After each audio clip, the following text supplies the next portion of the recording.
Hey guys, what's up? It's the Culture Detective here, investigating your favorite albums, and today I'm going to be doing an album review on the new Wyatt James album, Fuck Eating on the Weekend. So, Wyatt James is a rapper, songwriter, maybe producer, and this is his newest album.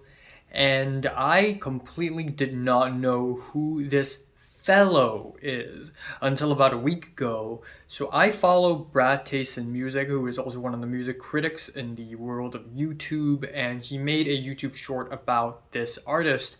And apparently, this artist is huge on TikTok. He brags about how his deliveries and how his flows are masterful and they're so great and everything on TikTok. The thing is, I don't own TikTok. I don't have TikTok on my phone, so I wouldn't have known that an artist like this would exist. But now that I've heard some clips of his music, I got a little bit excited because, oh boy, this album kind of suck ass. Now, one really good thing about this album is that it is only 9 tracks long, but even so, it is 9 really big, thick tracks. Some of the tracks on this album are nearly 6 minutes long.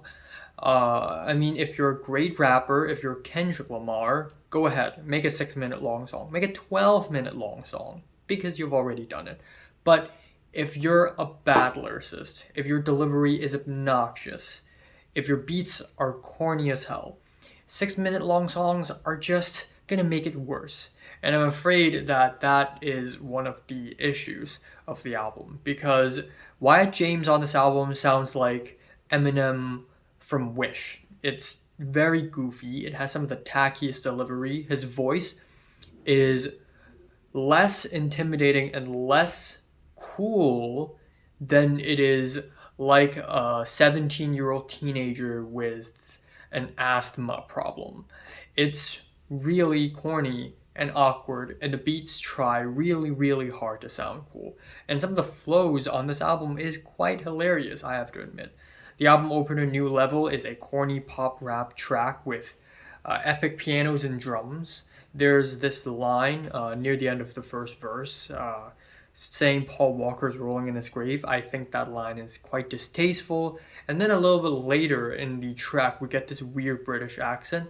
Maybe that's like a guest rapper, but that still does not fit the rap beat at all, and it came off extremely awkward. Then we have the track Waka Flocka, where the beat is a little bit better. Flocka! Flocka! I go hard on this motherfucker. The beat is a little better, but he sounds like he's constantly running out of breath on this track.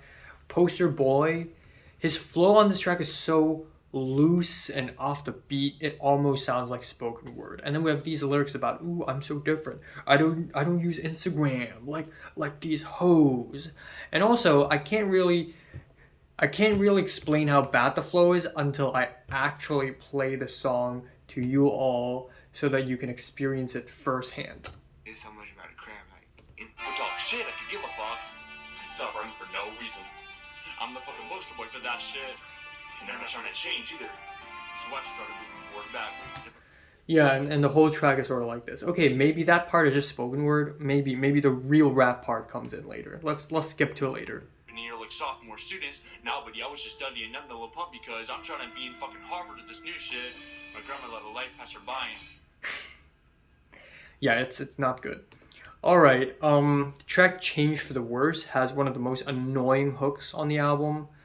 Again, I need to play it for you to really experience it firsthand. I can't run and I don't get. And Lily too, like some change for the worse. Change for the worse. Change for the worse, huh? Change for the worse, huh? The track "Who's the Real Monster" here, of course, you get the demonic possessed vocal layering thing. And then we have multiple guest rappers on this track, which is really cool, but none of them have chemistry with one another. The next track, Will I Let You Down, sees him going full Eminem, and also all these like lone wolf lyrics like, oh, it's so hard to find people you can trust, oh my god. But again, the way he delivers these lines is just so corny that it's difficult to take those lines seriously. The next track, Who Wants Smoke, features some really weird delivery, especially when he was talking about being a Harvard student. It was like, being a Harvard student, being a Harvard student. I really don't know why is he doing that, but let's check it out. Nowadays, having a heart makes you stupid. I think the cop who killed George Floyd could be a Harvard student. Like, okay, yeah. Then we have the second to last track, What Do You Really Want, where he sort of does a deep dive into how he deals with fame in the music industry, but he's not even that famous, so he doesn't really have much to say. And it's also 6 minutes long, so that's that. Finally, the album ends off with a title track, and production-wise, it's probably the most interesting because you get the marching drums, but the flow and the delivery is still weak as hell, and it's still really cringe.